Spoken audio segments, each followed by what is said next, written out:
काँग्रेसच्या महिला पदाधिकारी असणाऱ्या नीरजा आंबेडकर यांचा 3 वर्षांपूर्वी मृत्यू झाला होता। त्यांचे पती रुपेश आंबेडकर यांच्या म्हणण्यानुसार त्यांना ब्रेन हॅमरेजमुळे त्यांचा मृत्यू झाला होता। त्यामुळे या प्रकरणी बदलापूर पूर्व पोलीस ठाण्यामध्ये अकस्मात मृत्यूची नोंदही करण्यात आली होती।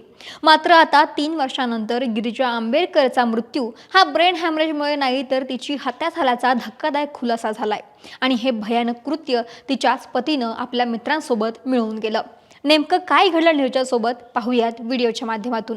नमस्कार, मी अक्षता आणि तुम्ही पाहताय सकाळ। बदलापूर पूर्वेतील एका इमारतीमध्ये राहणाऱ्या नीरजा आंबेडकर काँग्रेस पक्षाच्या महिला पदाधिकारी म्हणून त्यांनी काम पाहिलं। अशा 10 जुलै 2022 रोजी अचानक त्यांचा मृत्यू झाल्याचं समोर आलं। तिचा पती रुपेश आंबेडकर यानं ब्रेन हॅमरेजमुळे तिचा मृत्यू झाल्याचं सांगितलं आणि कुठलाच पुरावाही तसा सापडला नसल्यानं बदलापूर पूर्व पोलीस ठाण्यामध्ये अकस्मात मृत्यूची नोंदही करण्यात आली होती।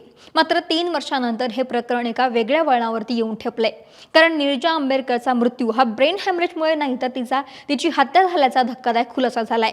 बदलापूर पूर्व पोलीस ठाण्याचे गुन्हे प्रकटीकरण विभागाचे सहाय्यक पोलीस निरीक्षक अनुकूल दोंडे यांनी एका गुन्ह्यामध्ये ऋषिकेश चाळके नावाच्या आरोपीला अटक केली होती। या ऋषिकेश चाळकेनं एका मुलावरती जीवघेणा हल्ला केला होता। याच प्रकरणात त्याला अटक केली आणि चौकशी सुरू होती। तेव्हा चौकशीत त्याच्या जुन्या गुन्ह्यांबाबत चौकशी केली असता त्यानं सर्पदंशानं केलेल्या हत्येची माहिती दिली। ही हत्या होती नीरजा आंबेडकर यांचीच। ऋषिकेश चाळकेच्या कबुलीनुसार ही हत्या अत्यंत चालाखीने केली गेली होती। नीरजाचा मृत्यू नैसर्गिक वाटावा म्हणून हत्येत सापाचा वापर करण्यात आला होता। रुपेशनं घराच्या स्वयंपाकघरातील एका पोत्यात साप आधीच लपवून ठेवला होता। नीरजा यांचा पती रुपेश आंबेडकर यानं पायाला मालिश करण्याच्या बहाण्यानं आपला मित्र कुणाल चौधरी, सर्व मित्र चेतन दुधाणे आणि ऋषिकेश चाळके यांना घरी बोलावलं। नीरजा यांचे पाय सतत दुखायचे आणि त्यामुळेच मालिश करण्याच्या बहाण्यानं त्यानं या सगळ्यांना बोलवलं होतं। अशात हत्याच्या रात्री नीरजाला पायाची मालिश करण्याच्या बहाण्यानं हॉलमध्ये तोंडावरती झोपायला लावलं। मालिश करता करताच त्याच क्षणी सर्पमित्र चेतन दुधाणेनं स्वयंपाकघरातून एक साप आणला आणि तो ऋषिकेशला दिला।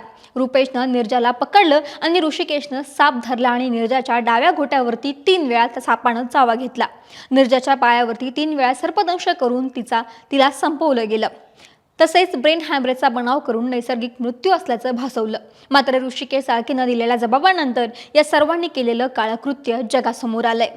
या धक्कादायक घटनेची माहिती मिळताच पोलिसांनी लागलीच तपासाची चक्र फिरवून नीरजा आंबेडकरचा पती रुपेश आंबेडकर, कुणाल चौधरी आणि चेतन दुधाणे यांना अटक केली। हत्येनंतर नीरजाला रुग्णालयामध्ये नेण्यात आलं। तिथे सुद्धा मृत्यू प्रमाणपत्र देण्यात आलं होतं। कळगाव बदलापूर सरकारी रुग्णालयातील डॉक्टरांनी सखोल तपासणी न करता मृत्यू नैसर्गिक कसा घोषित केला याचाही तपास पोलीस करतायत। या हत्या प्रकरणामध्ये आणखी कोणाचा सहभाग आहे का? रुपेशनं नीरजाची हत्या नेमकी का केली? आरोपींनी याआधीही कोणकोणत्या गुन्ह्यामध्ये सहभाग आहे का याचाही तपास आता पोलीस करतायत। महाराष्ट्रातील सर्व बातम्यांचे विश्वासार्ह व्यासपीठ